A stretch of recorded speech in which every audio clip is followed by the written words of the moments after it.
Alors, avant votre premier vol, un petit mot quand même pour ceux qui sont coincés chez eux, loin d'un espace ouvert comme un champ, ou qui veulent prudemment quand même se familiariser avec les commandes d'un drone.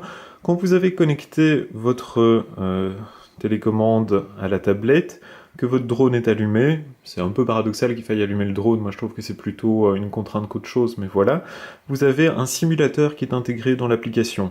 C'est quand même assez drôle.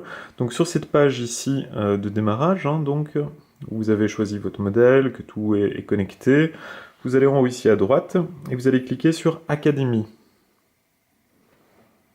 Et là, vous avez différentes options. Il y a les manuels, il y a des tutos, et il y a le Flight Simulator.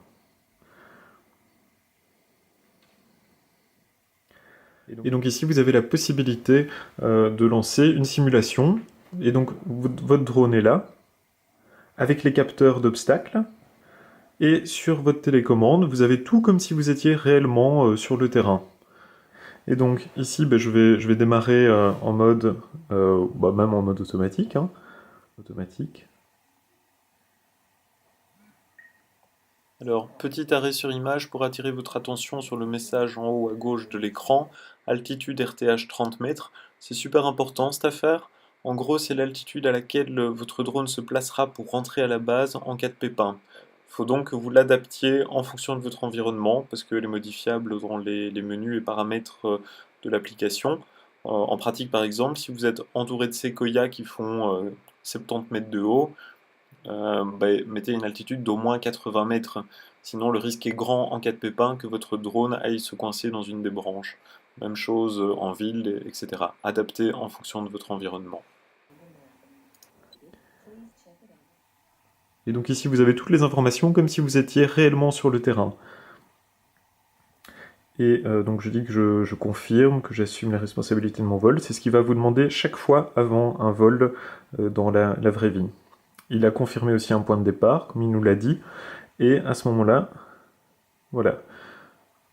Vous pouvez constater que mon drone ici, je le fais décoller, donc simplement en mettant le stick de gauche vers le haut, il va en fait monter. Et si je le mets vers le bas, il descend. J'ai toutes les données de vol comme en temps réel, avec l'altitude, la vitesse, la distance à laquelle je me trouve. Là, je m'éloigne par exemple. Hop. Et tout ça dans un carré virtuel de 30 mètres.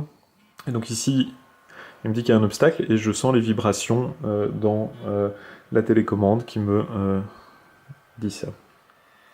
Vous avez différents modes ici de télécommande, hein. Ça c'est déjà un petit peu plus évolué. Le mode strictement normal, un mode débutant qui est un peu moins sensible qu'on trouve là, des modes qui vous permettent de prendre des photos en prenant des positions particulières avec les mains, le corps, etc. pour des selfies et autres. Le mode tripod qui doit vous permettre de faire des suivis très lents. Le mode follow me, mais il faut que le terrain soit vraiment très dégagé parce que le drone peut éventuellement tourner autour de vous. Il y a le waypoints qui vous permet d'enregistrer des points par lesquels après votre drone repassera, donc ça vous enregistre un circuit, ça peut être très pratique pour contrôler à intervalles réguliers une même zone et des choses comme ça. Je vous laisse découvrir tout par vous-même. Hein. Bon amusement.